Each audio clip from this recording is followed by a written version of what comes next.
Hello viewers, ಎಲ್ಲ ಹೇಗಿದ್ದೀರಾ? ಕ್ಷೇಮವಾಗಿದ್ದೀರಾ? ಸೌಖ್ಯವಾಗಿದ್ದೀರಾ? ಹಾಗೂ ದೇವರ ನಾಮಜಪವನ್ನು ಮಾಡ್ತಾ ಇದ್ದೀರಾ ಅಂತ ತಿಳ್ಕೊಳ್ತಾ, ಎಲ್ಲರೂ ಯಾರ್ಯಾರೆಲ್ಲ ಸಬ್ಸ್ಕ್ರೈಬ್ ಮಾಡಿದ್ದೀರಾ ಥ್ಯಾಂಕ್ ಯು ಸೋ ಮಚ್. ಯಾರ್ಯಾರೆಲ್ಲ ಸಬ್ಸ್ಕ್ರೈಬ್ ಮಾಡಿಲ್ಲ ಪ್ಲೀಸ್ ಸಬ್ಸ್ಕ್ರೈಬ್ ಮಾಡಿ ಅಂತ ಕೇಳ್ತಾ, ಇವತ್ತು ಸಿದ್ಧಿದಾತ್ರೆ ನವರಾತ್ರಿಯ 9ನೇ ದಿನ. ಸೊ ಇವತ್ತು ದುರ್ಗಾ ಮಾತಾ ಏನೇನೆಲ್ಲ ಮೆಸೇಜಸ್ಸು ಗೈಡೆನ್ಸ್ ಕೊಡ್ತಾರೆ ನಿಮಗೆ ಅಂತ ನೋಡೋಣ ಬನ್ನಿ. ಸೊ ಮೊದಲನೇ ಕಾರ್ಡ್ ಮಾ ದುರ್ಗಾ. ಏನು ಗೊತ್ತಾ, ದುರ್ಗಾ ಮಾತಾ ಎಲ್ಲ ದೇವರುಗಳಿಗಿಂತ ಬಹಳ ಬೇಗ ನಮ್ಮ ಜೊತೆ ಕನೆಕ್ಟ್ ಆಗ್ತಾರೆ ಮತ್ತು ನಮ್ಮ ಪ್ರಶ್ನೆಗಳಿಗೆ, ನಮ್ಮ ಡೌಟ್ಸ್ಗೆ ಬಹಳ ಬೇಗ ಉತ್ತರ ಕೊಡ್ತಾರೆ. ಯಾರು ಜೀವನದಲ್ಲಿ ಒಂಟಿ ಅಂತ ಅಂದ್ಕೊಂಡಿರ್ತೀರಿ, ಯಾರು ನನ್ನ ಜೊತೆ ಇಲ್ಲ ಅಂತ ಅಂದ್ಕೊಂಡಿರ್ತೀರಿ, ಗೈಡೆನ್ಸ್ ಬೇಕು ಅಂತ ಅನ್ಕೋತಾ ಇರ್ತೀರಿ, ನೀವು ದುರ್ಗಾ ಮಾತೆಯನ್ನು ಪೂಜೆ ಮಾಡೋದಕ್ಕೆ ಶುರು ಮಾಡಿದ್ರೆ ಮೊದಲು ನಮ್ಮಲ್ಲಿರೋ ಅಂತಹ ನೆಗೆಟಿವಿಟಿನ ತಾಯಿ ತೆಗೆದಾಕ್ತಾರೆ. ನಮ್ಮ ಸುತ್ತ ಇರೋಂತಹ ನೆಗೆಟಿವಿಟಿನೋ ನಾವು ಕೇಳದೆ ಹೋದರೂ ಕೂಡ ಅವರು ಏನು ಮಾಡ್ತಾರೆ, ಅದನ್ನು ತೆಗೆದು ಹಾಕ್ತಾರೆ. ನಮಗೆ ಗೊತ್ತೇ ಆಗೋದಿಲ್ಲ. ದುರ್ಗಾ ಮಾತನ ಪೂಜೆ ಮಾಡೋಕ್ಕೆ ಶುರು ಮಾಡಿದ್ಮೇಲೆ ಕೆಲವರು ನಿಮ್ಮ ಲೈಫಿಂದ ಹೊರಟು ಹೋಗ್ತಾರೆ. ಏನಕ್ಕೆ ಅಂತಂದರೆ ಅವರು ನಮಗೆ ಸೂಟಬಲ್ ಅಲ್ಲ ಅಂತ ತಾಯಿ ಅವರನ್ನು ನಮ್ಮ ಜೀವನದಿಂದ ತೆಗೆದು ಹಾಕ್ಬಿಟ್ಟಿರ್ತಾರೆ. ಸೊ ಅಷ್ಟು ತಾಯಿ ಕೇರ್ ತಗೋತಾರೆ ನಮ್ಮ ಬಗ್ಗೆ. ಸೊ ಹಾಗಾಗಿ ತಾಯಿನ ಒಂದು ಸರಿ ನಿಮ್ಮ ಜೀವನದಲ್ಲಿ ಕರೆದ್ರೆ ಸಾಕು, ಅವರು ಬಹಳ ಬೇಗ ಬರ್ತಾರೆ, ನಿಮ್ಮ ರಕ್ಷಣೆ ಮಾಡ್ತಾರೆ ಮತ್ತು ನಿಮಗೆ ಉತ್ತರವನ್ನು ಕೊಡ್ತಾ ಹೋಗ್ತಾರೆ. ಭಕ್ತಿಯಿಂದ ಕರಿಬೇಕು, ಆ ಭಕ್ತಿ ಇಂಪಾರ್ಟೆಂಟು ಅಷ್ಟೇ. ನೀವು ಏನು ಪೂಜೆ ಮಾಡ್ತೀರಾ, ತಾಯಿಗೇನು ನೈವೇದ್ಯ ಇಡ್ತೀರಾ ಅಥವಾ ಲಕ್ಷ ಖರ್ಚು ಮಾಡಿ ಪೂಜೆ ಮಾಡ್ತೀರಾ, ಅದನ್ನು ಕೇಳಲ್ಲ ತಾಯಿ. ನಿಮ್ಮ ಮನಃಪೂರ್ವಕವಾಗಿ ಭಕ್ತಿಯಿಂದ ನೀವು ಅಮ್ಮ ಅಂತ ಕರೆದ್ರೆ ಸಾಕು, ಅಲ್ಲಿ ಖಂಡಿತ ಇರ್ತಾರೆ ಮತ್ತು ಬಹಳ ಬೇಗ ನಿಮಗೆ ರೆಸ್ಪಾನ್ಸ್ ಮಾಡ್ತಾರೆ. ಸೊ ಇಲ್ಲಿ ತಾಯಿ ಜೊತೆ ಕನೆಕ್ಟ್ ಆಗಲಿಕ್ಕೆ ನಿಮಗೆ ಬೆಳಗ್ಗೆ ಎದ್ದ ತಕ್ಷಣ ಏನು ಮಾಡಿ, ನಿಮ್ಮ ಕೈಯನ್ನು, ಎರಡೂ ಕೈಗಳನ್ನು ನಿಮ್ಮ ಹೃದಯದ ಮೇಲೆ ಇಟ್ಕೊಂಡು ಹೇಳಿ, ಅಮ್ಮ ಇವತ್ತು ನನ್ನ ಜೊತೆ ಇರಿ, ನನ್ನ ಕೈ ಹಿಡಿದು ನಡೆಸಿ ಅಂತ. Walk with me today. ನನ್ನ ಜೊತೆ ಇವತ್ತು ದಿನಪೂರ್ತಿ ಇದ್ದು ನನಗೆ ರಕ್ಷಣೆ ನೀಡಿ, ನಮ್ಮ ಕುಟುಂಬಕ್ಕೆ ರಕ್ಷಣೆ ನೀಡಿ. ಇಷ್ಟು ಕೇಳಿಕೊಂಡ್ರೂ ಸಾಕು, ಆ ತಾಯಿಯ ಕೃಪಾಶೀರ್ವಾದ ನಿಮಗೆ ಸಿಗತ್ತೆ. ಯಾರ್ಯಾರೆಲ್ಲ ದುರ್ಗಾ ಮಾ ಜೊತೆ ಕನೆಕ್ಟ್ ಆಗಬೇಕು ಅಂತ ಅಂದ್ಕೊಳ್ತಾ ಇದ್ದೀರಾ, ಆ ತಾಯಿನ ಭಕ್ತಿಯಿಂದ ಪ್ರೀತಿಯಿಂದ ಒಮ್ಮೆ ಕರೆದು ನೋಡಿ, ನಿಮ್ಮ ಜೀವನದಲ್ಲಿ ಮಿರಾಕಲ್ಸು ಶುರುವಾಗ್ತಾ ಹೋಗುತ್ತೆ. ಎರಡನೇ ಕಾರ್ಡು ಚಂದ್ರಘಂಟ. ಇಲ್ಲಿ ತಾಯಿ ಹೇಳ್ತಾ ಇದ್ದಾರೆ, ನಿಮ್ಮಲ್ಲಿರೋ ಅಂತಹ ಭಯವನ್ನು ಹೊರಗೆ ಹಾಕಿ, ನಾನಿದ್ದೀನಿ ನಿಮ್ಮ ಜೊತೆಯಲ್ಲಿ ಅಂತ. ಭಯ ಪಟ್ಕೊಂಡ್ರೆ ಏನಾಗುತ್ತೆ ಗೊತ್ತಾ, ಏನನ್ನು ನಾವು ರಿಲೀಸ್ ಮಾಡಬೇಕು ಅಂತ ಅಂದ್ಕೊಂಡಿರ್ತೀವಿ ಅಥವಾ ಏನೋ ರಿಚುವಲ್ಸ್ ಮಾಡ್ತಿರ್ತೀವಿ, ಮೆಡಿಟೇಷನ್ ಮಾಡ್ತಿರ್ತೀವಿ, ಮಂತ್ರ ಜಪ ಮಾಡ್ತಾ ಇರ್ತೀವಿ, ಆದರೂ ಕೂಡ ಸೇಮ್ ಪ್ಯಾಟರ್ನಲ್ಲೇ ಇರ್ತೀವಿ. ಯಾಕೆ ಅಂದರೆ ನಮ್ಮಲ್ಲಿರೋ ಅಂತಹ ಭಯ. ಆ ಭಯ ಏನು ಮಾಡುತ್ತೆ, ನಾವು ರಿಲೀಸ್ ಮಾಡಿದ್ದನ್ನು ಮತ್ತೆ ಮತ್ತೆ ಮತ್ತೆ ಅಟ್ರ್ಯಾಕ್ಟ್ ಮಾಡ್ತಾ ಇರುತ್ತೆ. ಯಾಕಂದರೆ ಲೋವರ್ ವೈಬ್ರೇಷನ್ಸ್ಗೆ ತುಂಬ ಪವರ್ ಜಾಸ್ತಿ. ನಮಗೆ ಏನಾದರೂ ಮ್ಯಾನಿಫೆಸ್ಟ್ ಮಾಡೋವಾಗ ಡೌಟಿಂದ ನಾವು ಮಾಡ್ತೀವಿ, ಆದರೆ ನೆಗೆಟಿವ್ ಆಗಿ ಯೋಚನೆ ಮಾಡೋವಾಗ ನಮ್ಮ ಮನಸ್ಸು, ದೇಹ, ನಮ್ಮ ಸ್ಪಿರಿಟು ಎಲ್ಲ ಅಲೈನ್ ಆಗಿರುತ್ತೆ. ಅಬ್ಸರ್ವ್ ಮಾಡಿ, ನಾವು ಏನಾದರೂ ಪಾಸಿಟಿವ್ನ ಮ್ಯಾನಿಫೆಸ್ಟ್ ಮಾಡಬೇಕು ಅಂದರೆ ಆಗುತ್ತಾ? ಅಯ್ಯೋ ಎಲ್ಲ ಆಗುತ್ತೆ, ಏನೋ ಮಾಡೋಣ, ಒಂದ್ಸರಿ ಟ್ರೈ ಮಾಡೋಣ ಅಂತ ಮಾಡ್ತೀವಿ ಹೊರತು ಅದರಲ್ಲಿ ಸಂಪೂರ್ಣವಾಗಿ ನಂಬಿಕೆ ಇರಲ್ಲ, ಸರೆಂಡ್ರೆನ್ಸ್ ಇರಲ್ಲ, ನಮ್ಮ ಮೈಂಡ್, ಬಾಡಿ, ಸೋಲ್ ಅಲೈನ್ ಆಗಿರಲ್ಲ. ಅದೇ ನೆಗೆಟಿವ್ ಆಗಿ ಯೋಚನೆ ಮಾಡೋವಾಗ, ಭಯ ಪಡ್ತಿರೋವಾಗ ಎಲ್ಲ ಎನರ್ಜಿ ನಾವು ತುಂಬ ಫೋಕಸ್ಡಾಗಿ ಕೆಟ್ಟದನ್ನು ಯೋಚನೆ ಮಾಡ್ತೀವಿ. ಅದಕ್ಕೋಸ್ಕರನೇ ನಮ್ಮ ಜೀವನದಲ್ಲಿ ಅದು ಏನಾಗಬಾರ್ದು ಅಂತ ನಾವು ಅಂದ್ಕೊತಾ ಇರ್ತೀವಿ, ಅದು ಬಹಳ ಬೇಗ ಮ್ಯಾನಿಫೆಸ್ಟ್ ಆಗಿರುತ್ತೆ. ಯಾಕೆ ಅಂದರೆ ಅದನ್ನು ಕರ್ಕೊಂಡದ್ದು ನಮ್ಮ ಜೀವನಕ್ಕೆ ನಾವೇ. 100% ನಾವು ಅದು ನಿಜ. ಇದು ನನಗೂ ಅನಿಸಿರಲಿಲ್ಲ. ನಾನು ಯಾವಾಗ ಸ್ಪಿರಿಚುವಲ್ ಫೀಲ್ಡಿಗೆ ಬಂದೆ ಆವಾಗಲೇ ಅನ್ಸೋಕ್ಕೆ ಅದು ನನಗೆ ಗೊತ್ತಾಗಿದ್ದು. ಏನಾಗಬಾರ್ದು ಅಂತ ಇರುತ್ತೆ, ಅದಕ್ಕೆ ಜಾಸ್ತಿ ನಾವು ಪಾಸಿಟಿವ್ನೆಸ್ ಕೊಡ್ತೀವಿ. ನಂಬಿಕೆಯಿಂದ ಇದು ಆಗೇ ಆಗುತ್ತೆ, ಈ ಕೆಟ್ಟದ್ದು ನಾನು ಏನು ಆಗಬಾರ್ದು ಅಂತೀನಿ, ಅದೇ ಆಗೇ ಆಗುತ್ತೆ ಅಂತೀವಿ. ಅದರಲ್ಲಿ ಅದು ನಂಬಿಕೆ ಇರುತ್ತೆ ನಮಗೆ. ಸೊ ಹಂಗಾಗಿ ಅದು ಆಗಿಬಿಡುತ್ತೆ. ಅದನ್ನೇ ನೀವು ಒಳ್ಳೆಯದನ್ನು ಅಂದ್ಕೊಳ್ಳಿ, ನನಗೆ ಈ ತಿಂಗಳು ಇನ್ಕಮ್ ಜಾಸ್ತಿ ಆಗುತ್ತೆ, ಇಷ್ಟು ಜಾಸ್ತಿ ಆಗುತ್ತೆ ಅಂತ ಅಂದ್ಕೊಳ್ಳಿ. ಆ ಕಾನ್ಫಿಡೆನ್ಸ್ ನಿಮ್ಮಲ್ಲಿ ಇರಲ್ಲ, ಡೌಟ್ ಇರುತ್ತೆ. ಅದೇ ಕೆಟ್ಟದ್ದು ಯಾಕೆ ನಮಗೆ ಬೇಗ ಆಗುತ್ತೆ, ಒಳ್ಳೇದು ಯಾಕೆ ನಿಧಾನ ಆಗುತ್ತೆ ಅಂದರೆ ಇದೇ ಕಾರಣಕ್ಕೆ. ಯಾರೋ ದುಡ್ಡು ಕೊಡ್ತಾ ಇರಲ್ಲ, ಅಲ್ಲಿ ನಾವು ಡೌಟಿಂದನೇ ಏನೋ ಪೂಜೆ ಮಾಡ್ತಿರ್ತೀವಿ ಅಲ್ವಾ, ಹಂಗಾಗಿ ಅದು ಲೇಟ್ ಆಗುತ್ತೆ. ಅವ್ರು ಕೊಡಲ್ಲ ಅನ್ನೋದ್ರ ಬಗ್ಗೆ ನಮಗೆ ಜಾಸ್ತಿ ಎನರ್ಜಿ ಕೊಡ್ತೀವಿ, ಹಂಗೆ ಆಗತ್ತೆ. ಸೊ ಹಾಗಾಗಿ ಇಲ್ಲಿ ತಾಯಿ ಹೇಳ್ತಾ ಇರೋದು, ನಾನಿದ್ದೀನಿ ನಿಮ್ಮ ಪ್ರೊಟೆಕ್ಟರ್ ಆಗಿ, ಹೆದರ್ಕೋಬೇಡಿ. ನೀವು ಹೆದರ್ಕೊಂಡ್ರೆ ಮತ್ತೆ ಅದೇ ನಿಮ್ಮ ಜೀವನದಲ್ಲಿ ರಿಪೀಟೆಡ್ ಆಗಿ ಬರ್ತಾ ಹೋಗುತ್ತೆ. ಯಾಕಂದರೆ ತಾಯಿ ರಕ್ಷಣೆ ಮಾಡೋದಕ್ಕೆ ರೆಡಿ ಇದ್ದರೂ ಕೂಡ ನಾವು ರೆಡಿ ಇರಬೇಕಲ್ವ.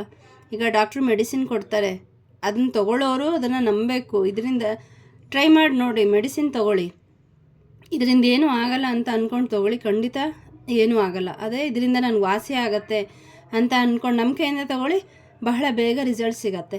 ಸೊ ಅಷ್ಟೇ ವ್ಯತ್ಯಾಸ. ಸಾರಿ, ತಾಯಿ ಕೂಡ ಇಲ್ಲ ಅದನ್ನೇ ಹೇಳ್ತಾ ಇದ್ದಾರೆ. ಮೂನ್ ಜೊತೆ ಕನೆಕ್ಟ್ ಆಗಿ ಹುಣ್ಣಿಮೆಗಳಲ್ಲಿ ಹುಣ್ಣಿಮೆ ಧ್ಯಾನವನ್ನು ಮಾಡಿ, ಈ ಹುಣ್ಣಿಮೆ ರಿಲೀಸ್ ಮಾಡಲಿಕ್ಕೆ ತುಂಬ ಒಳ್ಳೆಯ ಸಮಯ. ನಿಮ್ಗೆ ಏನೆಲ್ಲ ಫಿಯರ್ ಇರುತ್ತೆ ಅದನ್ನೆಲ್ಲ ಬರೆದು ಸುಟ್ಟು ನೀರಲ್ಲಿ ಹಾಕಿ ಅದ ಫ್ಲಶ್ ಮಾಡಿಬಿಡಿ. ಇದರಿಂದ ನೀವು ಆ ನೆಗೆಟಿವ್ ಪ್ಯಾಟ್ರನಿಂದ ಹೊರಗಡೆ ಬರ್ತಾ ಹೋಗ್ತೀರಿ. ಓಂ ದೇವಿ ಚಂದ್ರಘಂಟಾಯೈ ನಮಃ ಅನ್ನೋದನ್ನು ನಿಮಗೆ ಭಯ ಅನ್ನಿಸ್ದಾಗಲೆಲ್ಲ, ಅಥವಾ ಏನೋ ಆಗ್ಬಿಡುತ್ತೆ ಕೆಟ್ಟದ್ದು ಅಂತ ಅನ್ನಿಸ್ದಾಗಲೆಲ್ಲ ನೀವು ಇದನ್ನು 11 ಬಾರಿ ಹೇಳಿ ನಿಮ್ಮಲ್ಲಿರುವಂತಹ ಆ ಭಯವನ್ನು ತಾಯಿ ತೆಗೆದುಹಾಕ್ತಾರೆ. ನಿಮಗೆ ಶಾಂತಿ, ಸಮಾಧಾನ, ನಂಬಿಕೆ, ಧೈರ್ಯವನ್ನು ಕೊಡ್ತಾ ಹೋಗ್ತಾರೆ. ಸೊ ಮುಂದಿನ ಮೆಸೇಜು, ಚಿನ್ನಮಸ್ತಮ, ನಿಮ್ಮಲ್ಲಿರೋಂತಹ ಅಗ್ನಿಯನ್ನು ರೈಸ್ ಮಾಡ್ಕೊಳ್ಳಿ. ಅಂದರೆ ಕುಂಡಲಿನಿ ಶಕ್ತಿ ಬಗ್ಗೆ ತಾಯಿ ಮಾತಾಡ್ತಾ ಇದ್ದಾರೆ. ಆ ಕುಂಡಲಿನಿ ಶಕ್ತಿಯನ್ನು ರೈಸ್ ಮಾಡಲಿಕ್ಕೆ ಗಮನ ಕೊಡಿ, ಮೆಡಿಟೇಷನ್ ಮಾಡಿ. ಅದು ನಿಮ್ಮ ಮೈಂಡ್, ಬಾಡಿ, ಸೋಲನ್ನು ಪ್ಯೂರಿಫೈ ಮಾಡುತ್ತೆ, ಶುದ್ಧಿ ಮಾಡುತ್ತೆ. ನಿಮ್ಮನ್ನು ಅದು ಡಿಸ್ಟ್ರಾಯ್ ಮಾಡೋದಿಲ್ಲ. ಕೆಲವ್ರಿಗೆ ಭಯ ಇದೆ, ಇಲ್ಲಿ ಕುಂಡಲಿನಿ ಶಕ್ತಿಯನ್ನು ನಾವು ಅವೇಕನ್ ಮಾಡಿದ್ರೆ ಏನಾದರೂ ಕೆಟ್ಟದಾಗ್ಬಿಡುತ್ತೆ ಅಂತ. ಖಂಡಿತ ಇಲ್ಲ. ನೀವು ದೇವರ ಒಂದು ಗೈಡೆನ್ಸಲ್ಲಿ ಇದನ್ನು ಮಾಡ್ತಾ ಹೋದರೆ ಖಂಡಿತ ಏನೂ ಆಗಲ್ಲ. ನಿಮ್ಮ ಒಂದು ತಾಯಿಯನ್ನು ಕೇಳ್ಕೊಳ್ಳಿ, ನನಗೇನು ಒಳ್ಳೆಯದು ಅದನ್ನು ಮಾಡಿ ಅಂತ. ಖಂಡಿತ ಇಲ್ಲಿ ತಾಯಿ ಹೇಳ್ತಾ ಇದ್ದಾರೆ, ನಿಮ್ಮ ಚಕ್ರ ಮೆಡಿಟೇಷನ್ ಮಾಡಿ ಮತ್ತು ನಿಮ್ಮಲ್ಲಿರೋಂತಹ ಆ ಕುಂಡಲಿನಿ ಶಕ್ತಿಯನ್ನು ಅವೇಕನ್ ಮಾಡಿ. ಇದರಿಂದ ನಿಮ್ಮ ಜೀವನದಲ್ಲಿ ಟ್ರಾನ್ಸ್ಫಾರ್ಮೇಷನ್ ಖಂಡಿತ ಶುರುವಾಗತ್ತೆ. ಎಲ್ಲ ಸಮಸ್ಯೆಗೂ ಉತ್ತರ ನಮ್ಮ ಚಕ್ರ ಬ್ಯಾಲೆನ್ಸ್ ಆಗಿರಬೇಕು.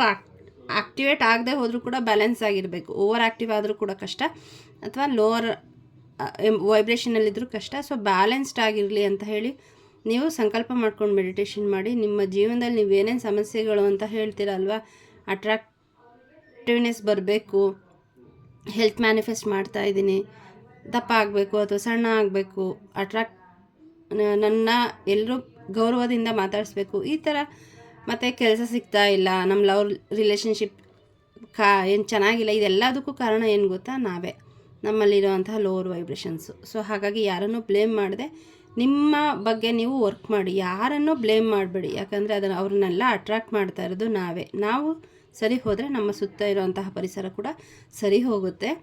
ನಿಜವಾಗ್ಲೂ ಇದು ನಿಜ, ನನ್ನ ಅನುಭವಕ್ಕೆ ಬಂದಿರೋದು. ಫಸ್ಟು ನಾವು ಹೈಯರ್ ವೈಬ್ರೇಷನಲ್ಲಿದ್ದರೆ ಆ ವೈಬ್ರೇಷನಲ್ಲಿರುವಂತಹ ಎನರ್ಜಿನೇ ನಾವು ಅಟ್ರ್ಯಾಕ್ಟ್ ಮಾಡ್ತೀವಿ. ಅದು ವ್ಯಕ್ತಿ ಆಗಿರ್ಬೋದು, ಕೆಲಸ ಆಗಿರ್ಬೋದು, ಬಿಸ್ನೆಸ್ ಆಗಿರಬಹುದು. ನಾವೇ ಲೋವರ್ ವೈಬ್ರೇಷನಲ್ಲಿದ್ದರೆ ಅದನ್ನೇ ನಾವು ಅಟ್ರ್ಯಾಕ್ಟ್ ಮಾಡ್ತೀವಿ. ಹಾಗಾಗಿ ನಿಮ್ಮ ವೈಬ್ರೇಷನ್ನ ಹೈ ಮಾಡ್ಕೊಳ್ಳಿ. ಇದನ್ನು ನೀವು ವೈಬ್ರೇಷನ್ ಹೈ ಮಾಡ್ಕೋಬೇಕು, ಕುಂಡಲಿನಿ ಎನರ್ಜಿ ಅವೇಕನ್ ಮಾಡಬೇಕು ಅಂತಂದರೆ ದೀಪವನ್ನು ಹಚ್ಚಿ ಅಥವಾ ರೆಡ್ ಕ್ಯಾಂಡಲ್ನ ಹಚ್ಚಿ ಆ ಜ್ಯೋತಿಯನ್ನು ನೋಡ್ತಾ ಐಂ ಹ್ರೀಂ ಕ್ಲೀಂ ಚಾಮುಂಡಾಯೈ ವಿಚ್ಚೆ ಇದನ್ನು ಹೇಳ್ತಾ ಬನ್ನಿ. ನವರ್ಣ ಮಂತ್ರ, ಆದರೆ ಓಂ ಹೇಳೋಂಗಿಲ್ಲ, ಯಾಕಂದರೆ ಅದಕ್ಕೆ ಕೆಲವೊಂದು ರೂಲ್ಸ್ ಇರುತ್ತೆ. ಸೊ ಐಂ ಹ್ರೀಂ ಕ್ಲೀಂ ಚಾಮುಂಡಾಯೈ ವಿಚ್ಚೆ ಇದನ್ನು ಹೇಳ್ತಾ ಬನ್ನಿ. ನಿಮ್ಮ ಕುಂಡಲಿನಿ ಎನರ್ಜಿ ಬ್ಯಾಲೆನ್ಸ್ ಆಗುತ್ತೆ, ನಿಮ್ಮ ಆರ ಅಟ್ರಾಕ್ಟಿವ್ ಆಗುತ್ತೆ, ಮತ್ತು ನಿಮಗೆ ಪ್ರೊಟೆಕ್ಷನ್ ಸಿಗುತ್ತೆ. ಸಂತೋಷಿ ಮಾತಾ, ಯಾರಿಗೆ ಅಂತ ಗೊತ್ತಿಲ್ಲ, ದಿನ ತಾಯಿ ಈ ಮೆಸೇಜನ್ನು ಕೊಡ್ತಾ ಇದ್ದಾರೆ. ಡೋಂಟ್ ಕಂಪೇರ್, ಬೇರೆಯವ್ರಿಗೆ ನಿಮ್ಮನ್ನು ಹೋಲಿಸ್ಕೋಬೇಡಿ. ನೀವೇ ಬೇರೆ. ಪ್ರತಿಯೊಬ್ಬರೂ ಕೂಡ ಯುನಿಕ್ಕು. ಪ್ರತಿಯೊಬ್ಬರಲ್ಲೂ ತಾಯಿ ಏನೋ ಒಂದು ವಿಶೇಷವಾದ ಅಂಶವನ್ನು ಕೊಟ್ಟಿರ್ತಾರೆ. ನಿಮ್ಮನ್ನು ನೀವು ಬೇರೆಯವ್ರಿಗೆ ಹೋಲಿಸ್ಕೋಬೇಡಿ. ನಿಮಗೇನಿದೆ ನಿಮ್ಮ ಜೀವನದಲ್ಲಿ ಅದರಲ್ಲಿ ತೃಪ್ತಿ ಇರಲಿ, ಸಮಾಧಾನ ಇರಲಿ. ಬೇರೆಯವ್ರನ್ನ ನೋಡಿಕೊಂಡು ಅವ್ರಿಗಿದೆ ನನಗಿಲ್ಲ ಅಂತ ನಿಮ್ಮ ಜೀವನವನ್ನು ಹೀಗೆ ಕಳೆದು ಬಿಡಬೇಡಿ. ಸೊ ತಾಯಿಲಿ ಹೇಳ್ತಾ ಇರೋದು, don't compare, your path is Sacred and unique. ನಿಮ್ಮ ಜೀವನಕ್ಕೆ ನಿಮ್ಗೇನು ಬರುತ್ತೆ ಅದು ಪವಿತ್ರವಾದದ್ದು. ನಿಮ್ಮ ಜೀವನದಲ್ಲಿ ಏನಿದೆ ಅದು ಪವಿತ್ರವಾದದ್ದು. ಅದರಿಂದ ಏನೋ ನಿಮ್ಗೆ ಸಹಾಯ ಆಗ್ತಾಯಿದೆ. ಅದು ಏನಾದರೂ ಆಗಿರ್ಬೋದು, ಒಂದು ಕೆಲಸ ಆಗಿರ್ಬೋದು, ಮನೆ ಆಗಿರ್ಬೋದು, ಸಂಬಂಧಗಳಾಗಿರ್ಬೋದು, ಏನೋ ಕಲ್ಸಕ್ಕೆ ನಿಮಗೆ ಬಂದಿರುತ್ತೆ, ಅಟ್ರ್ಯಾಕ್ಟ್ ಮಾಡ್ಕೊಂಡಿರ್ತೀರ. ಸೊ ಹಾಗಾಗಿ ಕಂಪೇರ್ ಮಾಡಬೇಡಿ. ಅವ್ರ ಮನೆಯವ್ರು ಹಾಗಿದ್ದಾರೆ, ಆ ಮನೆ ಹಂಗಿದೆ, ಅವರು ಅಷ್ಟು ಚೆನ್ನಾಗಿ ನೋಡ್ಕೋತಾರೆ, ನಮ್ಮನ್ನು ನೋಡ್ಕೊಳ್ಳಲ್ಲ, ನಮ್ಮ ಹತ್ರ ಕಾರಿಲ್ಲ, ಈ ಥರ ಎನರ್ಜಿ ಬಿಟ್ಬಿಡಿ. ಮ್ಯಾನಿಫೆಸ್ಟ್ ಮಾಡಿ. ಅದ್ರ ಬದಲಿಗೆ ಅಫರ್ಮೇಷನ್ ಕೊಡ್ತಾ ಬನ್ನಿ. ನನ್ನ ಹತ್ರ ಇಷ್ಟು ಸಂಬಳ ಬರೋವಂತಹ ಕೆಲಸ ಇದೆ, ನಮ್ಮ ಮನೆ ಸ್ವಂತ ಮನೆ ಇದೆ, ಈ ಥರ ಇಲ್ಲದೆ ಹೋದರೂ ನೀವು ಅಫರ್ಮೇಷನ್ ಕೊಡ್ತಾ ಹೋದರೆ ಖಂಡಿತ ಅದು ಸಾಧ್ಯ ಆಗತ್ತೆ. ಹಾಗಾಗಿ ಬೇರೆಯನ್ನ ಕಂಪೇರ್ ಮಾಡಿಕೊಂಡು ನನಗಿಲ್ಲ ಅಂತ ಕೊರಗೋ ಬದಲಿಗೆ ಅದು ನನ್ನ ಜೀವನಕ್ಕೆ ಬರುತ್ತೆ. ಹಿಂದೆ ಒಂದು ವಿಡಿಯೋದಲ್ಲಿ ಹೇಳಿದ್ದೆ, ಯಾವುದಾದ್ರೂ ನಮ್ಮ ಎಲ್ಲರೂ ಏನು ಅನುಕೂಲ ಅಥವಾ ಜೀವನ ಚೆನ್ನಾಗಿರೋದು ನಡೀತಾ ಇದೆ, ಅವ್ರ ಹತ್ರ ಏನೇನು ವಸ್ತುಗಳಿದೆ ಅದನ್ನೆಲ್ಲ ನಾವು ನೋಡೋದು ಏನಕ್ಕೆ ಅಂದರೆ ಅದು ನಮ್ಮ ಜೀವನದಲ್ಲಿ ಮ್ಯಾನಿಫೆಸ್ಟ್ ಆಗೋದಕ್ಕಿಂತ ಮುಂಚೆ ಅದು ನಮಗೆ ಕಾಣಿಸುತ್ತೆ. ಸೊ ಹಾಗಾಗಿ ಗ್ರ್ಯಾಟಿಟ್ಯೂಡ್ ಕೊಡ್ತಾ ಬನ್ನಿ, ಅದು ನಿಮ್ಮ ಜೀವನದಲ್ಲಿ ಬರುತ್ತೆ. ಸೊ ತಾಯಿಗೆ ಇಲ್ಲಿ ಬೆಲ್ಲದ ಪಾನಕ ತುಂಬ ಇಷ್ಟ, ಲಲಿತಾಂಬಿಕಾ ಮಾತೆಗೆ. ಬೆಲ್ಲದ ಪಾನಕ ಮಾಡಿ ತಾಯಿಗೆ ನೈವೇದ್ಯವನ್ನು ಅರ್ಪಿಸಿ. ಬಡಬಗ್ಗರರಿಗೆ ಯಾರಿಗಾದರೂ ಬೇಳೆಯನ್ನು ದಾನ ಮಾಡಿ ಅಂತ ಹೇಳಿ ಇಲ್ಲಿ ಅದು ಪ್ರತಿ ಶುಕ್ರವಾರ ನಿಮ್ಮ ಜೀವನದಲ್ಲಿ ಹಣಕಾಸಿಗೆ ಸಂಬಂಧಪಟ್ಟಂಗೆ ಅಥವಾ ಏನು ಕೊರತೆ ಇರುತ್ತೆ ಅದು ಕ್ಲಿಯರ್ ಆಗ್ತಾ ಹೋಗುತ್ತೆ. ನಿಮ್ಮ ಜೀವನದಲ್ಲಿ ಮ್ಯಾನಿಫೆಸ್ಟ್ ಆಗೋದಕ್ಕೆ ನೀವೇನು ಮ್ಯಾನಿಫೆಸ್ಟ್ ಮಾಡಬೇಕು ಅಂತ ಇದ್ದೀರಾ ಪಾಸಿಟಿವ್ ಆಗಿ ನಿಮ್ಗೆ ಯಾವುದು ಒಳ್ಳೆಯದು ಅದನ್ನು ತಾಯಿ ಕೊಡ್ತಾ ಹೋಗ್ತಾರೆ. ಮಾತಂಗಿ ಮಾತಾ ರೀಸೆಂಟಾಗಿ ಕೂಡ ನಾವು ಮಾತಂಗಿ ಮಾತಾ ಬಗ್ಗೆ ಮಾತಾಡಿದ್ವಿ. ಸರಸ್ವತಿ ಮಾತೆಯ ತಾಂತ್ರಿಕ ದೇವಿ ಬಹಳ ಬೇಗ ಒಲಿತಾರೆ. ನಮ್ಮ ವಾಕ್ಶುದ್ಧಿ ಆಗುತ್ತೆ. ನಾವು ಮಾತಾಡೋ ಅಂತಹ ಒಂದು ಪದಗಳಿಗೆ ವೈಬ್ರೇಷನ್ ಬರುತ್ತೆ. ಎಲ್ಲರೂ ನಮಗೆ ಗೌರವ ಕೊಡೋಕ್ಕೆ ಶುರು ಮಾಡಿದರೆ ನಮ್ಮ ಆರ ತುಂಬ ಪಾಸಿಟಿವ್ ಆಗುತ್ತೆ. ಯಾರಿಗೆ ನಾನು ಚೆನ್ನಾಗಿ ಕಾಣಿಸ್ಬೇಕು, ನನಗೆ ಎಲ್ಲರಿಂದ ಗೌರವ ಸಿಗಬೇಕು, ಮರ್ಯಾದೆ ಸಿಗಬೇಕು, ಎಲ್ಲರೂ ನನ್ನ ಇಷ್ಟಪಡಬೇಕು, ಈ ಥರ ಯಾರಾದರೂ ಮ್ಯಾನಿಫೆಸ್ಟ್ ಮಾಡ್ತಾಯಿದ್ರೆ ಸೊ ಆ ಪ್ರಶ್ನೆ ಇಟ್ಕೊಂಡು ನೀವು ಕೇಳಿದ್ರಿ ಅನಿಸುತ್ತೆ. ಅದಕ್ಕೆ ಇಲ್ಲಿ ಉತ್ತರ ಇದೆ. ತಾಯಿ ಬಂದಿದ್ದಾರೆ. ಸೊ ಮಾತಂಗಿ ಮಾತನ್ನು ನೀವು ಪೂಜೆ ಮಾಡೋದಕ್ಕೆ ಶುರು ಮಾಡಿ. ಖಂಡಿತ ನಿಮಗೆ ಅದೆಲ್ಲ ಬರುತ್ತೆ. ಮತ್ತು ಬಿಸ್ನೆಸ್ ಚೆನ್ನಾಗಾಗತ್ತೆ, ನಿಮ್ಮ ಆರ ಅಟ್ರಾಕ್ಟಿವ್ ಆಗುತ್ತೆ. ಇಲ್ಲಿ ತಾಯಿ ಹೇಳ್ತಾ ಇರೋದು, healing takes time, give your self grace. Meditation ಶುರು ಮಾಡಿದ್ದೀನಿ ಇವತ್ತು, ನಾಳೆಗೇ ಏನೂ ಆಗ್ತಾಯಿಲ್ಲ ನನಗೆ ಅಂತ ಹೇಳಿ ಬಿಟ್ಬಿಡೋದಲ್ಲ. ಯಾಕೆ ಆಗ್ತಿಲ್ಲ ಅಂತ ಡೆಸ್ಪರೇಟ್ ಆಗೋದಲ್ಲ. ಏನಾದರೂ ನೀವು ಹೀಲಿಂಗ್ ಶುರು ಮಾಡಿದ್ರೆ ಮೊದಲು ಟಾಕ್ಸಿನ್ಸು ಅದರಿಂದ ನಮ್ಮ ಮೈಂಡ್ ಬಾಡಿ ಸ್ಪಿರಿಟಿಂದ ಹೊರಗಡೆ ಹೋಗಬೇಕು. ಕೆಲವರಿಗೆ ಆರೋಗ್ಯ ತಪ್ಪೋದು ಇದೆ. ಯಾಕೆ ಅಂತಂದರೆ ನಮ್ಮ ದೇಹದಿಂದ ಬೇಡದೇ ಇರೋವಂತಹ ನೆಗೆಟಿವ್ ಎನರ್ಜಿ ಹೊರಗಡೆ ಹೋಗ್ತಾ ಇರುತ್ತೆ. ಇಲ್ಲಿ ಯಾರಿಗೋ ಸ್ಪಿರಿಚುವಲ್ ಹೀಲಿಂಗ್ ಅಥವಾ ಏನಾದರೂ ನಿಮ್ಮ ಸ್ಪೇಸಿಂದ ನೆಗೆಟಿವಿಟಿನ ರಿಲೀಸ್ ಮಾಡಲಿಕ್ಕೆ ಏನಾದರೂ ರಿಚುವಲ್ ಮಾಡಿದರೆ ಆರೋಗ್ಯ ತಪ್ಪಿರೋದು ಇರಬಹುದು. ಅದಕ್ಕೆ ಇಲ್ಲಿ ಈ ಮೆಸೇಜ್ ತಾಯಿಯಿಂದ ಬಂದಿದೆ. ಹೀಲಿಂಗ್ ಮಾಡುವಾಗ ಸ್ಟಾರ್ಟಿಂಗಲ್ಲಿ ಇದೆಲ್ಲ ಆಗುತ್ತೆ. ಯಾಕೆಂದರೆ ನಿಮ್ಮ ಬಾಡಿಯಿಂದ ಟಾಕ್ಸಿನ್ಸ್ ಹೊರಗಡೆ ಹೋಗ್ತಾ ಇರುತ್ತೆ. ಅದು ಆ ರೀತಿ ತೋರಿಸುತ್ತೆ. ಆಗ ಮೆಡಿಸಿನ್ ತೊಗೊಂಡು ಏನೋ ಪೂಜೆ ಜಪ ಅದನ್ನು ಬಿಟ್ಬಿಡ್ಬೇಡಿ, ಅದನ್ನು ಮಾಡಿ ಹೀಲ್ ಆಗುತ್ತೆ. ಇಲ್ಲಿ ಮೂಲಾಧಾರ ಚಕ್ರ ಯಾರಿಗೋ ಬ್ಯಾಲೆನ್ಸ್ಡ್ ಆಗಿರೋದು ತಾಯಿ ಮೆಸೇಜ್ ಕೊಡ್ತಾ ಇದ್ದಾರೆ. ಸಾರಿ. ಹಾಗಾಗಿ ನಿಮ್ಮ ಬಗ್ಗೆ ಸ್ವಲ್ಪ ನೀವು ಗ್ರೇಸ್ ಆಗಿರಿ. ಅಂದರೆ ತುಂಬ ಹಾರ್ಡಾಗಿ ಥಿಂಕ್ ಮಾಡಬೇಡಿ. ನಿಮ್ಮ ಬಗ್ಗೆ ಒಂದು ಸಾಫ್ಟ್ ಕಾರ್ನರ್ ಇಟ್ಕೊಳ್ಳಿ. ನಾವು ಬೇರೆ ಎಲ್ರಿಗೂ ಕೂಡ ಪ್ರೀತಿ ಹಂಚಕ್ಕೆ ಹೋಗ್ತೀವಿ, ಕರುಣೆ ಹಂಚ್ತೀವಿ. ಆದರೆ ನಮ್ಮ ಬಗ್ಗೆನೇ ನಮಗೆ ಪ್ರೀತಿ ಇರಲ್ಲ, ಕರುಣೆ ಇರಲ್ಲ. ನಮ್ಮನ್ನೇ ನಾವು ತುಂಬ ರ್ಯಾಶಾಗಿ ಬಿಹೇವ್ ಮಾಡ್ತಾ ಇರ್ತೀವಿ. ಸೊ ನಮ್ಮ ಇನ್ನರ್ ಚೈಲ್ಡ್ಗೆ ತುಂಬ ಹರ್ಟ್ ಆಗುತ್ತೆ. ಹಾಗಾಗಿ ನಿಮಗೂ ಸೆಲ್ಫ್ ಲವ್ ಅವಶ್ಯಕತೆ ಇದೆ. ನಿಮಗೆ ನೀವು ಪ್ರೀತಿಯನ್ನು ಕೊಟ್ಕೊಳ್ಳಿ. ನಿಮ್ಮ ಬಗ್ಗೆನೂ ನೀವು ಸ್ವಲ್ಪ ಕರುಣೆಯಿಂದ ಯೋಚನೆ ಮಾಡಿ. ಹಾಗಾಗಿ ತಾಯಿಲಿ ಹೇಳ್ತಾ ಇದ್ದಾರೆ, ಆ ಹೀಲಿಂಗ್ ಸ್ವಲ್ಪ ಟೈಮ್ ಕೊಡಿ, ಖಂಡಿತ ಅದೆಲ್ಲ ರಿಲೀಸ್ ಆಗುತ್ತೆ. ಆಮೇಲೆ ಪಾಸಿಟಿವಿಟಿ ಬರೋದಕ್ಕೆ ಶುರುವಾಗೋದು. ಈಗ ಒಂದು ಪಾತ್ರೆ ತುಂಬ ತುಂಬಿದೆ ಬೇಡದೇ ಇರೋದು, ಅದನ್ನು ತೆಗೆದ್ಮೇಲೆ ತಾನೇ ನಮಗೆ ಏನನ್ನಾದರೂ ಬೇಕಾಗಿರೋದನ್ನು ಹಾಕ್ಕೊಳಕ್ಕೆ ಸಾಧ್ಯ. ಹಾಗೆ ನಮ್ಮ ದೇಹನೂ ಕೂಡ ಬೇಡದೇ ಇರೋದು ತುಂಬ ಇರುತ್ತೆ, ಅದನ್ನು ಫಸ್ಟು ತೆಗಿಬೇಕು. ಅದು ತೆಗೆದಾದ್ಮೇಲೆ ಏನಾಗೋದು, ಪಾಸಿಟಿವಿಟಿ ಅಟ್ರಾಕ್ಟಕ್ಕೆ ಆಗೋದಕ್ಕೆ ಶುರುವಾಗೋದು. ಹಾಗಾಗಿ ಯಾರ್ಯಾರೆಲ್ಲ ಮೆಡಿಟೇಷನ್ ಮಾಡ್ತಾಯಿದ್ದೀರಾ, ಸ್ಪಿರಿಚುವಲಿ ಈಗ ಶುರು ಮಾಡಿದ್ದೀರ ಅಥವಾ ಮಾಡ್ತಾ ಇದ್ದೀರಾ, ಏನೇನೇ ನಿಮ್ಮ ಜೀವನದಲ್ಲಿ ಬೇಡದವ್ರದ್ದು ಆಗ್ತಾಯಿದ್ರೆ ಅದೆಲ್ಲ ಒಂದು ಪಾಠ. ಅದು ರಿಲೀಸ್ ಆಗಲಿಕ್ಕೆ ನಮ್ಮ ಶಾಡೋ ಸೈಡು ಹೀಲ್ ಆಗ್ತಾ ಇರುತ್ತೆ, ಮತ್ತು ನಮ್ಮ ಸಬ್ಕಾನ್ಷಿಯಸ್ ಮೈಂಡಲ್ಲಿರೋದು ಏನಾಗ್ತಾ ಇರುತ್ತೆ, ಮೇಲ್ಗಡೆ ಬರ್ತಾ ಇರುತ್ತೆ. ಹೇಗೆ ಹಾಲು ಕಾಯಿಸಿದ್ರೆ ಹೇಗೆ ಕೆನೆ ಮೇಲೆ ಬರುತ್ತಲ್ಲ, ಹಾಗೆ ನಮ್ಮ ಜೀವನದಲ್ಲಿರೋ ಅಂತಹ ನೆಗೆಟಿವಿಟಿ ಎಲ್ಲ ರಿಲೀಸ್ ಆಗಲಿಕ್ಕೆ ಅದು ನಿಮ್ಮನ್ನು ಟ್ರಿಗರ್ ಮಾಡ್ತಾ ಇರುತ್ತೆ. ಹಾಗಾಗಿ ತಲೆ ಕೆಡಿಸ್ಕೊಬೇಡಿ, ಅದು ರಿಲೀಸ್ ಆಗುತ್ತೆ ತಾನಾಗಿ, ಅದಕ್ಕೆ ಅದನ್ನು ಮೇಲ್ಗಡೆ ಬರ್ತಾ ಇದೆ. ಸೊ ಇದು ಸಂಗೀತ ಹೆಚ್ಚಾಗಿ ಕೇಳಿ, ಭಜನೆ ಕೇಳಿ. ನಿಮಗೆ ಯಾವ ರೀತಿ ಹಾಡುಗಳು ಇಷ್ಟ, ತುಂಬ ದುಃಖ ಬರೋ ಅಂಥ ಹಾಡುಗಳನ್ನ ಕೇಳಬೇಡಿ. ಯಾಕಂದರೆ ಮೊದಲೇ ಹೇಳ್ದಂಗೆ ಅದು ತುಂಬ ವೈಬ್ರೇಷನ್ ತುಂಬ ಜಾಸ್ತಿ ಹೈಯಾಗಿ ಕೊಡ್ತೀವಿ ನಾವು, ಅದೇ ಮತ್ತೆ ನಮಗೆ ಜೀವನದಲ್ಲಿ ರಿಪೀಟ್ ಆಗುತ್ತೆ, ಬೇಡ. ಸೊ ಒಳ್ಳೆ ಹಾಡುಗಳನ್ನು ಕೇಳಿ. ಈಗ ನಿಮಗೆ ಹಣ ಬೇಕು ಅಂತ ಅಂದರೆ ಆ ಥರದ್ದು ಯಾವುದಾದ್ರೂ ಫಿಲ್ಮ್ ಸಾಂಗ್ಸ್ ಇದ್ದರೆ ಸೆಲೆಬ್ರೇಷನ್ ಸಾಂಗ್ಸು ಅದನ್ನು ಕೇಳ್ತಾ ಹೋಗಿ, ಅದು ಬಹಳ ಬೇಗ ಮ್ಯಾನಿಫೆಸ್ಟ್ ಆಗುತ್ತೆ. ಹಾಡುಗಳನ್ನ ಕೇಳುವಾಗ ನಮ್ಮ ಮನಸ್ಸು ಫುಲ್ಲು ಹೈ ವೈಬ್ರೇಷನಲ್ಲಿರುತ್ತೆ, ಆಗ ಅದು ಬೇಗ ಅಟ್ರ್ಯಾಕ್ಟ್ ಆಗಿ ಬರುತ್ತೆ. ಇದು ಕೂಡ ಮ್ಯಾನಿಫೆಸ್ಟೇಷನ್ನ ಒಂದು ಹ್ಯಾಕು. ನಿಮ್ಗೆ ಏನಾದರೂ ನಿಮ್ಮ ಜೀವನದಲ್ಲಿ ಅಟ್ರ್ಯಾಕ್ಟ್ ಮಾಡಬೇಕು ಅಂತಂದರೆ ಅದೇ ಥರದ ಹಾಡುಗಳನ್ನು ಕೇಳಿ. ಹಾಡುಗಳನ್ನು ಕೇಳುವಾಗ ನಮ್ಮ ಮೈಂಡ್, ಬಾಡಿ, ಸ್ಪಿರಿಟ್ ಅಲೈನ್ ಆಗುತ್ತೆ, ಅದು ಬಹಳ ಬೇಗ ನಮ್ಮ ಜೀವನದಲ್ಲಿ ಬರ್ತಾ ಹೋಗುತ್ತೆ.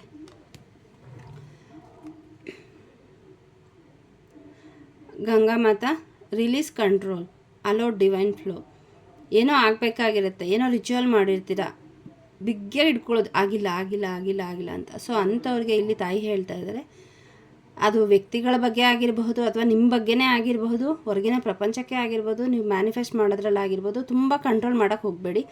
ಏನೋ ರಿಚುವಲ್ ಮಾಡಿದ್ದೀರಾ, ಅದನ್ನು ಲೆಟ್ ಗೋ ಮಾಡಿಬಿಡಿ, ಮರ್ತುಬಿಡಿ ನಾವು ಮಾಡಿದ್ದೀವಿ ಅನ್ನೋದೇ. ಆಗ ಬಹಳ ಬೇಗ ನಿಮಗೆ ಮ್ಯಾನಿಫೆಸ್ಟ್ ಆಗಿ ಅದು ವಾಪಸ್ ಬರುತ್ತೆ. ನಾವು ಲೆಟ್ ಗೋ ಮಾಡಿದಾಗ ನಮ್ಮ ಮೈಂಡ್, ಬಾಡಿ ಮತ್ತು ಸೋಲು ಫ್ರೀ ಆಗುತ್ತೆ, ಅಲ್ಲಿ ಪಾಸಿಟಿವ್ ಸ್ಪೇಸ್ ಕ್ರಿಯೇಟ್ ಆಗುತ್ತೆ. ಆಗ ಯೂನಿವರ್ಸಿಂದ ಎನರ್ಜಿ, ಪಾಸಿಟಿವ್ ಎನರ್ಜಿ ಫ್ಲೋ ಆಗುತ್ತೆ.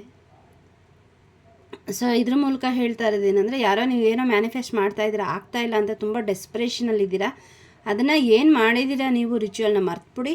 ಅಥವಾ ಯಾವುದಾದ್ರೂ ಪೂಜೆ ಮಾಡಿದ್ದೀರಾ ಅಂತ ಅಂದರೆ ಸಂಕಲ್ಪ ಮಾಡಿಕೊಂಡು ಅದನ್ನು ಬಿಡಿ, ಕೆಲಸ ಮಾಡೋಕ್ಕೆ ಬಿಡಿ. ನಾವು ಆಗಿಲ್ಲ ಅಂತ ಎನರ್ಜಿ ಕೊಟ್ಟರೆ ಅದು ಲ್ಯಾಕ್ ಎನರ್ಜಿನ ಯೂನಿವರ್ಸ್ಗೆ ಸೆಂಡ್ ಮಾಡ್ತೀವಿ, ಆಗ ಅದು ಬರೋದು ತುಂಬ ನಿಧಾನ ಆಗುತ್ತೆ. ಹಾಗಾಗಿ ಲೆಟ್ ಗೋ ಮಾಡಿ, ರಿಲೀಸ್ ಮಾಡಿ, ಯಾವುದ್ರ ಬಗ್ಗೆನೂ ಕಂಟ್ರೋಲ್ ಇಟ್ಕೋಬೇಡಿ. ಯಾಕಂದರೆ ಯಾವುದು ನಮ್ಮ ಕಂಟ್ರೋಲಲ್ಲಿಲ್ಲ. ಕರ್ಮ ಅಷ್ಟೇ ನಾವು ಮಾಡಬೇಕಾಗಿರೋದು, ಅದು ಫಲ ದೇವ್ರಿಗೆ ಬಿಟ್ಬಿಡ್ಬೇಕು. ಆಗ ಅದು ಒಂದು ಮ್ಯಾನಿಫೆಸ್ಟೇಷನ್ನ ಇನ್ನೊಂದು ಹ್ಯಾಕು. ಏನು ನೀವು ನಿಮ್ಮ ಜೀವನದಲ್ಲಿ ಅಟ್ರ್ಯಾಕ್ಟ್ ಮಾಡಬೇಕು ಅಂತ ಇದ್ದೀರಾ, ಅದ್ರ ಬಗ್ಗೆ ಹೆಚ್ಚಿನ ಗಮನ ಕೊಡದೆ ಅದ್ರ ಪಾಡಿಗೆ ಅದು ಬಿಟ್ಟರೆ ಅದು ಬಹಳ ಬೇಗ ನಿಮಗೆ ಸಿಗತ್ತೆ. ಸೊ ಇದು ಏನು ಆಶ್ಚರ್ಯ ಅನ್ನಿಸ್ಬೋದು ನಿಮಗೆ, ಆದರೆ ಸತ್ಯ.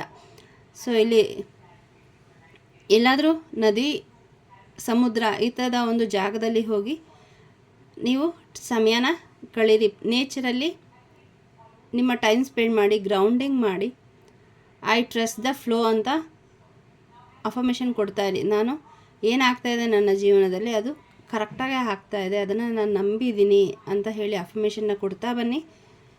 ಮತ್ತು ನೀರು ಇರೋ ಅಂತಹ ವಾಟರ್ ಬಾಡೀಸ್ ಹತ್ರ, ಈ ನಮ್ಮ ಟೌನಲ್ಲಿ ಸಿಗಲ್ಲ ಈ ಥರ ನದಿ ಅದೆಲ್ಲ ಅಂದರೆ ಅಕ್ವೇರಿಯಮ್ಗಾದರೂ ಹೋಗಿ ಅಲ್ಲಿ ಸ್ವಲ್ಪ ಸಮಯವನ್ನು ಸ್ಪೆಂಡ್ ಮಾಡಿ. ಅಥವಾ ತುಂಬ ಹೆವಿ ಅಂತ ಅನಿಸಿದ್ರೆ ನಿಮ್ಮ ಮನೆಯಲ್ಲಿ ಶವರ್ ಇದ್ದರೆ ಶವರಲ್ಲಿ ಸ್ನಾನ ಮಾಡಿ. ನಿಮ್ಮ ಆರ ಬಹಳ ಬೇಗ ಕ್ಲೆನ್ಸ್ ಆಗುತ್ತೆ ಶವರಿಂದ. ಮತ್ತು ಮಳೆ ಇದ್ದರೆ ಮಳೆಯಲ್ಲಿ ಹೋಗಿ ನೆನೀರಿ, ಆವಾಗಲೂ ಕೂಡ ನಿಮ್ಮ ಆರ ಕ್ಲೆನ್ಸ್ ಆಗುತ್ತೆ. ನೀವು ಮಳೆಯಲ್ಲಿ ನೆಂದಾದ್ಮೇಲೆ ಅಬ್ಸರ್ವ್ ಮಾಡಿರಬೇಕು, ತುಂಬ ಫ್ರೆಶ್ ಅಂತ ಅನಿಸುತ್ತೆ. ಯಾಕೆ ಅಂದರೆ ನಮ್ಮ ಆರ ಅಲ್ಲಿ ಕ್ಲೆನ್ಸ್ ಆಗಿರುತ್ತೆ. ನಮ್ಮ ಆರ ಅಂದರೆ ನಮ್ಮ ದೇಹದ ಸುತ್ತ ಒಂದು ಬಾಡೀಸ್ ಇರುತ್ತೆ, ಅದು ನಮ್ಮ ಕಣ್ಣಿಗೆ ಕಾಣಲ್ಲ. ಆ ಮಳೆ ಬಿದ್ದಾಗ ಏನಾಗುತ್ತೆ, ಅದು ಅಲ್ಲಿ ನಮ್ಮ ಆರದಲ್ಲಿರುವಂತಹ ಎಲ್ಲ ನೆಗೆಟಿವಿಟಿನ ಭೂಮಿಗೆ ತೊಗೊಂಡು ಹೋಗಿ ಗ್ರೌಂಡಿಂಗ್ ಆಗುತ್ತೆ. ಅದರಿಂದ ನಾವು ತುಂಬ ಪಾಸಿಟಿವ್ ಆಗಿ ಫೀಲ್ ಮಾಡ್ತೀವಿ. ಸೊ ಫರ್ಗಿವ್ ಮಾಡೋದು ನಮ್ಮ ವೀಕ್ನೆಸ್ ಅಲ್ಲ, ಅದು ಬಹಳ ಶಕ್ತಿಶಾಲಿ ಅಂತ ಹೇಳಿ ಆನಂದಮಯಿ ಮಾತಾ ಹೇಳ್ತಾ ಇದ್ದಾರೆ. ಸೊ ಏನೇನಿದೆ ನಿಮ್ಮ ಜೀವನದಲ್ಲಿ, ಯಾರ್ಯಾರ ಬಗ್ಗೆ ಗ್ರಜ್ಜಸ್ ಇಟ್ಕೊಂಡಿದ್ದೀರಿ, ಕೋಪ ಇಟ್ಕೊಂಡಿದ್ದೀರಿ, ಅದನ್ನೆಲ್ಲ ಫರ್ಗಿವ್ ಮಾಡಿ ಮತ್ತೆ ಹೋಗೋದಕ್ಕೆ ಬಿಟ್ಬಿಡಿ. ಅದು ವೀಕ್ನೆಸ್ ಅಲ್ಲ. ಯಾರೋ ಬೇರೆಯವ್ರು ತಪ್ಪು ಮಾಡಿದ್ದನ್ನು ಕ್ಷಮಿಸ್ತಾ ಇದ್ದಾರೆ ಅಂತಂದರೆ ನೀನು ದಡ್ಡ ಅಂತ ಅಂತೀವಿ, ಬಟ್ ಅಲ್ಲ, ಅವರೇ ಬುದ್ಧಿವಂತರು. ಅವರ ಜೀವನದಲ್ಲಿ ಮುಂದೆ ಸ್ಪಿರಿಚುವಲಿ ತುಂಬ ಮುಂದುವರಿತಾರೆ, ಮೆಟೀರಿಯಲಿಸ್ಟಿಕಲಿ ಕೂಡ. ಯಾರಾದರೂ ನಿಮಗೆ ನೋವು ಮಾಡಿದರೆ ಅವ್ರನ್ನ ಫರ್ಗಿವ್ ಮಾಡಿ, ಅವ್ರನ್ನ ಲೆಟ್ಕೋ ಮಾಡೋಕ್ಕೆ ಬಿಟ್ಬಿಡಿ. ಆದರೆ ಕಲಿತ ಪಾಠವನ್ನು ಮರಿಬೇಡಿ ಅಂತ ಹೇಳಿ ಇಲ್ಲಿ ಮೆಸೇಜಸ್ ಬರ್ತಾಯಿದೆ. ಸೊ ಮ್ಯಾನಿಫೆಸ್ಟೇಷನ್ ನಿಮಗೆ ಇವತ್ತು ಹೆಚ್ಚಿನ ಮೆಸೇಜಸ್ ಬಂದಿದೆ. ಸೊ ಯಾರೋ ಇಲ್ಲಿ ಮ್ಯಾನಿಫೆಸ್ಟೇಷನ್ನಲ್ಲಿ ತುಂಬ ತಪ್ಪು ಮಾಡ್ತಾ ಇದ್ದೀರಾ ಅಂತ ಅನಿಸುತ್ತೆ. ಸೊ ಅದನ್ನು ಕರೆಕ್ಟ್ ಮಾಡ್ಕೊಳ್ಳಿ. ಆಗ ಅದು ನೀವೇನು ಮಾಡ್ತಾ ಇದ್ದೀರಾ ಅದು ನಿಮ್ಮ ಜೀವನದಲ್ಲಿ ಮ್ಯಾನಿಫೆಸ್ಟ್ ಆಗಿ ಏನು ಬೇಕೋ ಅದು ಬರುತ್ತೆ. ಸೊ ಇವತ್ತಿನ ಗೈಡೆನ್ಸು ನಿಮಗೆ ಹೆಲ್ಪ್ಫುಲ್ ಆಗಿದೆ ಅಂತ ಅಂದ್ಕೊತೀನಿ. Thank you. ಈ ವಿಡಿಯೋ ಕೊನೆ ತನಕ ನೋಡಿದ್ದಕ್ಕೆ. ಶಿವಾಯ ಗುರುವೇ ನಮಃ, ಶ್ರೀಮಾತ್ರೆ ನಮಃ, ಓಂ ದುರ್ಗಾಯೈ ನಮಃ.